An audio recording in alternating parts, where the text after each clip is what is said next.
আসসালামু আলাইকুম প্রিয় দর্শক, আশা রাখি আপনারা সকলেই ভালো আছেন। আমি জুয়েল রমজানুল মোবারকের শুভেচ্ছা জানিয়ে শুরু করছি আজকের বিশেষ আলোচনা।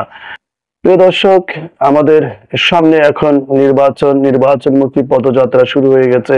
তফসিল ঘোষণারও কিন্তু দিন তারিখ ঠিক হয়ে আসছে।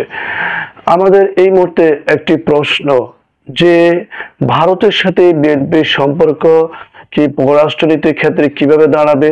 এটা কি পারস্পরিক সম্পর্ক ভিত্তিতে, কি সাম্যতার ভিত্তিতে, কি বাংলাদেশের রাজনীতি বা বাংলাদেশের শাসন ব্যবস্থাকে তারা এগিয়ে নিয়ে যাবে, নাকি ভারতকে সন্তুষ্ট রেখে ভারতের কাঁধে ভর করে, যে এরকম আওয়ামী লীগ চলেছিল, অর্থাৎ সামনে ছিল আওয়ামী লীগ, পিছন থেকে ভারত এই বাংলাদেশকে পরিচালনা করেছিল, এইভাবেই এই নীতিতে বিএনপি ক্ষমতায় আসতে চায় কিনা, এটা তাদেরকে জনসমর্থন নেওয়ার আগে, জাতীয় নির্বাচন আগে স্পষ্ট করতে হবে। আপনারা কি বলেন?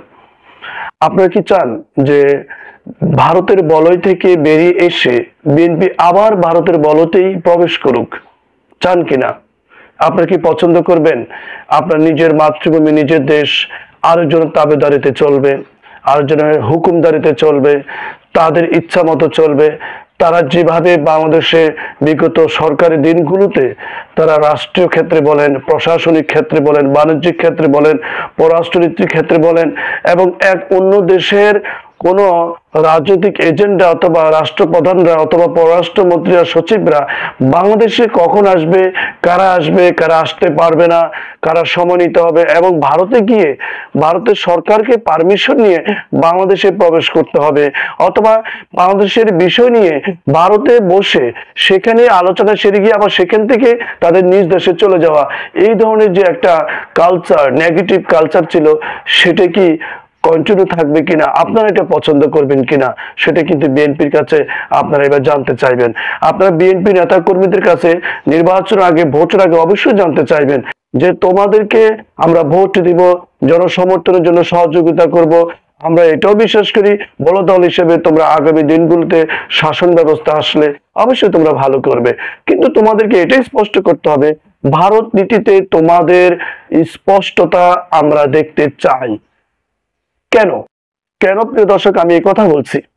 দেখুন, আপনার আমার দেশ, আমাদের চিন্তা ভাবনায় আমাদের রাষ্ট্রপ্রধান যারা হবেন, রাষ্ট্রপতি যারা হবেন, রাজনৈতিক ব্যক্তিত্বশীল যারা থাকবেন, তারাই তো কিন্তু নীতি নির্ধারণ ঠিক করে এই দেশের ভালো মন্দ, এই দেশের সবকিছুকেই তারা সামনে এগিয়ে নিয়ে যাবে। এটা তো আমরা চাইবো। ভুল হইলে আমাদের রাষ্ট্রপ্রধানদের হবে, রাজনীতিবিদদের হবে, আমরা সেটা সংশোধন করে নিব, আমরা সেটা মেনে নিব।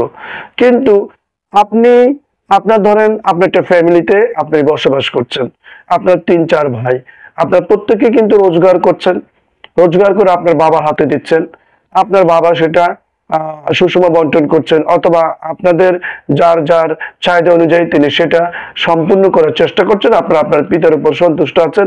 পিতা কখনো কখনো ভুল করলে আপনার মেনে নেন, যা করলে আমার বাবাই করেছে, আপনার কার কাছে আর বিচার দিবেন, সেটা কিন্তু আপনার মেনে নেন। এখন আপনারা ইনকাম করে, আপনার বাবা থাকা অবস্থায় আপনার ইনকামের ৩-৪ বাজে রোজগার করছেন, সেগুলো যদি কি তৃতীয় কোনো ব্যক্তির কাছে যদি আপনারা রাখার পর যদি তিনি সেটা সুষম বন্টন করতে না পারেন, আপনাদের চাহিদা সম্পূর্ণ করতে না পারেন, সেটা যদি অপব্যবহার করে, তখন কিন্তু আপনারা ক্ষমা করবেন? তিনি যদি সেখানে এসে যদি আপনাদের ফ্যামিলিতে যদি এখানে মাতব্বরি করে, আপনি কি এটা ১ দিন ২ দিন ৩ দিন আপনি মেনে নেবেন? এবং তার সিদ্ধান্ত ছাড়া আপনাদের পরিবারের ভাইদের কোনো কাজই হবে না, কোনো কাজ করাই যাবে না, এই ধরনের যদি জিনিস চাপিয়ে দেয়, আপনি কি মেনে নেবেন? অবশ্যই স্বর্ণলতার মতো আপনি মেনে নেবেন না। দেখুন, স্বর্ণলতা কিন্তু ভর করে আরেকজনের উপর আগাছার উপর, অর্থাৎ একটা বৃক্ষের উপর ভর করে কিন্তু সে কিন্তু বেঁচে থাকে। এখন আপনার রাজনীতি, আপনি যদি আরেকটা দেশের চিন্তা ভাবনার উপরে, তাদের সুযোগ সুবিধার উপরে, তাদের পরামর্শের উপরে, নীতি নির্ধারণের উপরে, পররাষ্ট্রনীতির উপরে, তাদের ভালো মন্দের উপরে আপনি নির্ভর করে যদি আপনি আপনার রাষ্ট্র পরিচালনা করেন, জনগণের আপনার রাষ্ট্রের দায়িত্ব দিয়েছে, আপনি সেটাকে অপব্যবহার করেন, অপব্যাখ্যা দিয়ে থাকেন, মিথ্যাচার করে থাকেন, লুকোচুরি করে থাকেন, তাহলে কি সেটা কি হবে? আপনি কি সেটা মেনে নেবেন? কত রক্ত ঝরার পর, বিকলাঙ্গ হওয়ার পর আপনারা প্রতিবাদ করে শহীদি হয়ে আপনারা বিগত সরকারকে এই ধরনের একটা কালচার থেকে আপনারা সরিয়েছেন। এখন বিএনপির হাত ধরে যদি সেটা আবার প্রবেশ করে, এটা কি আপনারা মেনে নেবেন? বলুন, এই বলয় থেকে আধুনিক যুগে আধুনিক সমাজে আপনাকে বেরিয়ে আসবেন না? আপনাদেরকে বেরিয়ে আসা উচিত নয়।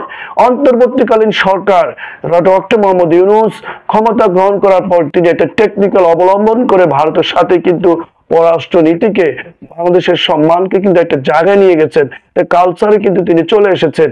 কিন্তু আপনি প্রশ্ন করেন আপনার বিএনপি নেতা কর্মীদেরকে, উচ্চ পর্যায়ে যারা আছে তাদেরকে প্রশ্ন করেন যে তোমরা কি এখন পর্যন্ত কি ভারতের তাবেদারি করো? অর্থাৎ তোমরা কি মনে করো ভারত সন্তুষ্ট হলে তোমরা ক্ষমতা আসতে পারবা, ভারত অসন্তুষ্ট হলে তোমরা ক্ষমতা আসতে পারবে না? এই যে একটা মিথ্যা, একটা অলিক স্বপ্ন, এখনো সময় আছে। তোমরা কি সেখান থেকে ফিরে আসবে না? তোমরা কি এখনো কি সেই বলয়ের মধ্যে থেকে যাবে?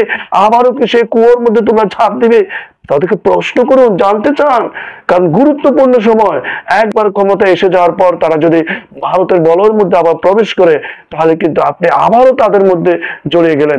আবারও সেই শহীদ জীবনযাপন, আবার যে হত্যা, বিকলঙ্গ, খুন খারাপি ইত্যাদির মধ্য দিয়ে আবার একটা সরকারকে হটানো হবে। দেশের রাষ্ট্রীয় জনসম্পদ ক্ষতিগ্রস্ত হবে, মানুষ বিকলাঙ্গ হবে, সন্তান হারাবে, ভাই হারাবে, বোন হারাবে, শিশু বাচ্চা হারাবে, হেলিকপ্টার থেকে আবার গুলি ছোড়া হবে, আবার পুলিশ প্রশাসন রাস্তায় নেমে পড়বে, নির্বিচারে গুলি করবে, দয়া মায়াহীন জীবন যাপন, আবার রাষ্ট্র কাঠামো গড়ে উঠবে। এটা আপনারা কি চাইবেন? আপনারা প্রশ্ন করুন। এখন গুরুত্বপূর্ণ সময়। আপনারা ওই যদি বিএনপি এটা সদুত্তর দিতে না পারে এবং তারা যদি মনে করে, এবং আপনারা জনগণ হিসেবে যদি মনে করেন না ভারতের তাবেদারি করেই চলতে হবে, ভারতের সন্তুষ্ট না হলে আমাদের দেশ চলবে না, ভারতের সন্তুষ্টর মধ্যেই আমাদের দেশকে থাকতে হবে, আমরা আশেপাশে যে আমাদের শ্রীলঙ্কা, ভুটান, নেপাল, আফগানিস্তান, এরা ভারতের বলয় থেকে বেরিয়ে আসছে, কিন্তু আমরা পারবো না। আমাদের খুব আরেকজনের উপর নির্ভর করে জীবনযাপন করতে হয়। আমাদের হাঁটুতে জোর নেই, আমাদের শক্তি সামর্থ্য নেই, আমরা আদুবাই হয়ে গেছি, সনলতা হয়ে গেছে, মানে কোনো সমস্যা নেই, মেনে নেন। কিন্তু আপনার এই মেনে নেয় চাওয়াটা কি আপনার আরেকজন রাষ্ট্রীয় নাগরিক কি মেনে নিবি কিনা আপনার দেশেরই, সেটা কিন্তু আপনি ভেবে দেখেন। আপনাকে দেখতে হবে আপনার এই বর্তমান সময়ে অধিকাংশ নাগরিক, অধিকাংশ জনগণ কোন দিকে ঝুঁকছে, কি চায়, আপনাকে সেটাই সুস্পষ্টভাবে জেনে আপনাকে ওই ভাবে ওই পথে এগোতে হবে। তাহলে তো ভারসাম্য থাকবে রাষ্ট্রীয়, নইলে আন্দোলন, সংগ্রাম, নির্যাতন সবকিছুর মধ্যে দেশটা আবার ওসরালের মধ্যে পড়ে যাবে, বিতর্কিত হয়ে যাবে। আপনার দেশ সহজে এগোতে পারবে না। ভাই ভাই মিল না থাকলে পিতার হাত ধরে যেমন সংসার সুন্দরভাবে এগিয়ে যেতে পারে না, ঠিক একটা রাষ্ট্র এভাবে এগোতে পারবে না। আপনাদেরকে আমি একটা জিনিস জানিয়ে রাখি, দেখুন কিছুদিন আগে বিএনপির বড় ইফতার মাহফিলে বিভিন্ন পররাষ্ট্রের বিভিন্ন সচিবরা, রাষ্ট্ররা যারা দায়িত্বে আছেন বাংলাদেশে, তারা কিন্তু ইফতার পার্টিতে জয়েন করেছিলেন। সেখানে মধ্যপ্রাচ্যের ছিল, জাপান অথবা চীনের, আমেরিকান, অন্যান্য রাষ্ট্রের রাষ্ট্রদূতরাও ছিল। কিন্তু বিএনপির কিছু নেতাকর্মী দেখা গিয়েছিল তারা পার্শ্ববর্তী, যাদের কথা বলছি ভারতের, তাদের পররাষ্ট্র সচিবকে এমন ভাবে তাবেদারি করছিল, তোষামোদি করছিল যে প্রধান অতিথির আসলে তার জোর করে যেন বসিয়ে দেওয়া হয়েছে। অর্থাৎ তাকে কেন্দ্র করে এমন ভাবে গড়ে উঠেছিল ইফতার পার্টিটা, এত দৃষ্টিকটু রেখেছিল যে চারপাশে বিভিন্ন পত্র পত্রিকা, নেটিজেনদের মধ্যে বিভিন্ন রকম কলাম লেখা লেখি পোস্ট করে এটাকে যা ইচ্ছা তা ভাবে বিএনপির কাছে তুলে ধরা হয়েছে। বিএনপির কাছে জানতে চাওয়া হয়েছিল যে তোমরা যেভাবে শুরু করেছো ইফতার পার্টিতে এসে তোমরা আবার সেই ভারতের বলয়ের মধ্যে প্রবেশ করতে যাচ্ছ, আবার তোষামোদি করতে যাচ্ছ, তোমরা আবার ভাবছো যে আমরা যদি এই ইফতার পার্টির মাধ্যমে আমরা যদি ভারতকে খুশি করতে পারি, সন্তুষ্ট করতে পারি, তাহলে আমাদের ক্ষমতা চলে আসা যাবে, ক্ষমতা ওরাই আমাদেরকে বসিয়ে দিবে। ভারত তোমাদেরকে নির্বাচনে ভোট দিবে, তোমাদের ব্যালট বাক্স কি ভারত ভরে দিবে? তোমরা কি মনে করো যে ভারত বাংলাদেশের প্রশাসনকে ব্যবহার করে জনগণের ভোটকে ব্যালট বাক্সে ভরিয়ে দিয়ে ডিসি এসপি দিয়ে ঘোষণা দিয়ে দিবে যে অমুক আসনে অমুক অমুক জয়লাভ করেছে? তাহলে অনেক স্বপ্ন, এটা মিথ্যা। তাহলে জনগণের কিন্তু জনসমর্থন নিয়ে কিন্তু তাহলে এগোতে পারবে না বিএনপি। এবারে নির্বাচন কিন্তু সেভাবে হওয়ার কিন্তু সম্ভাবনা কি আছে মনে করেন? আপনারা কি মনে করেন যে বর্তমানে যারা অর্ধেক রেজিম, যেটা প্রশাসনিক ভাবে বিগত সরকার দোসররা রয়ে গেছে, তাদের মাধ্যমে আপনি এটা পূরণ করতে পারবেন? তাদেরকে রেখেই কি ডক্টর ইউনূস সরকার নির্বাচন দিবে, প্রশাসনিকভাবে নির্বাচন দিবে? আপনার এই আশা ভুল।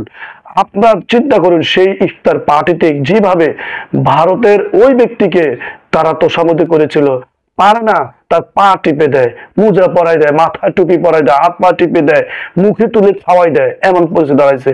বিভিন্ন দেশের বিভিন্ন যারা ছিল তাদের কিন্তু কাছে কিন্তু এটা খারাপ লেগেছিল যে বাংলাদেশে দেখো বিএনপি কি করে, দেখো দেখো তারা মানে ভারতের লোক পাইলেই তারা পাগল হয়ে যায়, যেন জামাই এসে গেছে, ও তাকে খুশি করতে পারলেই তাদের জিন্দিগি যেন সাজিয়ে উঠবে, তারা ক্ষমতা চলে আসতে পারবে। কেন রে ভাই, কেন কেন এত ভয়? কেন ভারতকে সমর্থন দিয়ে দেবে? ভারতের সাথে তোমার নির্বাচনে জয়ী হলে, ভারতের সাথে তোমার সাম্যতার ভিত্তিতে, তোমার সুযোগ সুবিধার ভিত্তিতে, দেশের জনকল্যাণের ভিত্তিতে তুমি সুসম্পর্কের মাধ্যমে তোমার দেশটাকে নিয়ে যাবা। কিন্তু তোমার সবকিছুতে নির্বাচনের ভিত্তিতে জনসমর্থনের বিরুদ্ধে গিয়ে, বাংলাদেশের মানুষ কি চায় সেটার বিরুদ্ধে গিয়ে তাদের তাবেদারি করে কেন একটা দেশকে আবার আরেকটা দেশের কাছে জিম্মি করে দিবে, তুলে দিবে, এদেশের ভালো মন্দ নির্ধারণে তাদের কাছে দিয়ে নিজের দেশটাকে কেন পিছিয়ে দিবে, লজ্জিত করবে? বিএনপির কাছে এটা জানতে চাইবেন। প্রিয় দর্শক, আমরা প্রত্যাশা করি জামাত ইসলামও কিন্তু এই ধরনের কার্যকলাপ থেকে ফিরে আসবে, ভারতের তাবেদারি নয়। আমরা চিন্তা করি, আমরা বিশ্বাস করি শ্রীলঙ্কার যে ইতিহাসগুলো ঘটেছিল 2022 সাল, 23 সাল, 24 সাল, বর্তমান পরিস্থিতি একেবারে ঘটে যাওয়া দিনগুলোর কথা আপনারা জানুন। সেখানে কি হয়েছিল? সেখানে দুটি পারিবারিক তন্ত্র থাকার পরেও তৃতীয় একজন ব্যক্তি যখন বলেছিল ভারতের বলয় থেকে তিনি বেরিয়ে এসেছেন, ভারতের বলয় থেকে বেরিয়ে এসে তিনি তার রাষ্ট্রকে সাজাবেন, গোছাবেন, তখনই কিন্তু সেই ব্যক্তি অপরিচিত মুক্তি ক্ষমতায় কিন্তু জয়লাভ হয়। বিএনপিকে সেটা সতর্ক করতে হবে। আমরা আওয়ামী লীগ আমলে দেখেছিলাম শ্রীলঙ্কায় যখন অপশাসনের কারণে রাজা পাকসিকে তাড়িয়ে দিয়েছিল, তাদের ভাইদেরকে তাড়িয়ে দিয়েছিল, রাজপ্রাসাদে সবকিছুকে লুটপাট করেছিল সাধারণ জনগণ, আওয়ামী লীগ তখন সেটা বিশ্বাস করেনি।